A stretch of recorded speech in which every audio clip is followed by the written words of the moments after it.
Yesterday when it was raining, I was hoping that laying this hose down across the yard would help direct some of the water to the left side of the yard.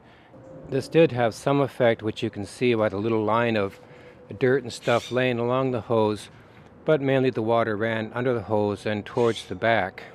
One of the reasons why I would like to move water over towards the back part of the yard is that the retaining wall on the left-hand corner is intact.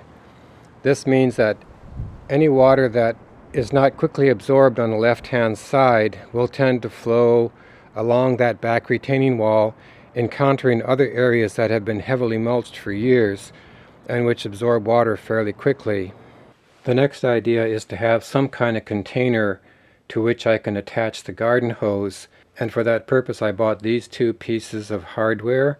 One is an adapter which has a garden hose thread on one side and a 1/2-inch pipe thread on the other, and then the other is just a coupling which will serve as kind of a washer on the inside of the bucket to hold it in place. And the container I'm going to use for this setup is this bucket I found in the basement. Probably holds about 3 gallons. So the next thing I'm going to do is take this Sharpie and I'm going to mark the back side of the threads. If you see another circle, it's because I made that first and then realized I was too high off the ground. So this is a lower, it's about 1 inch off the bottom of the pail. Next I'm going to drill the starter hole.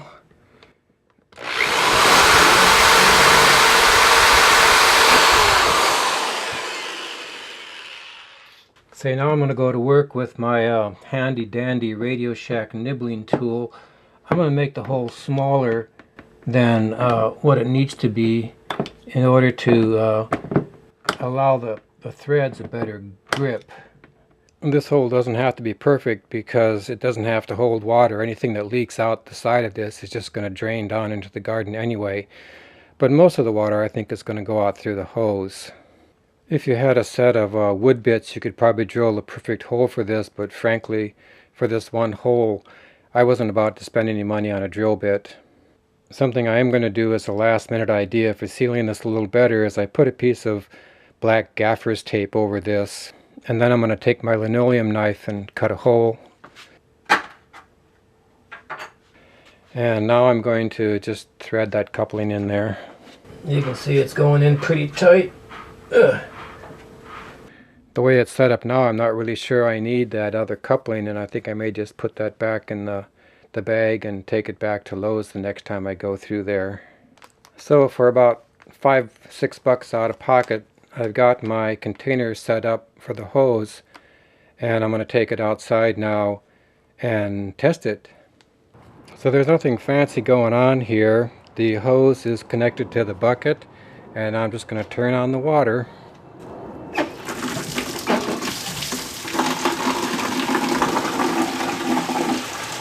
Okay, so nothing to it. Once the bucket gets up to a reasonable level, the overflow fills the hose and then starts to come out the other end to go where you want it to go.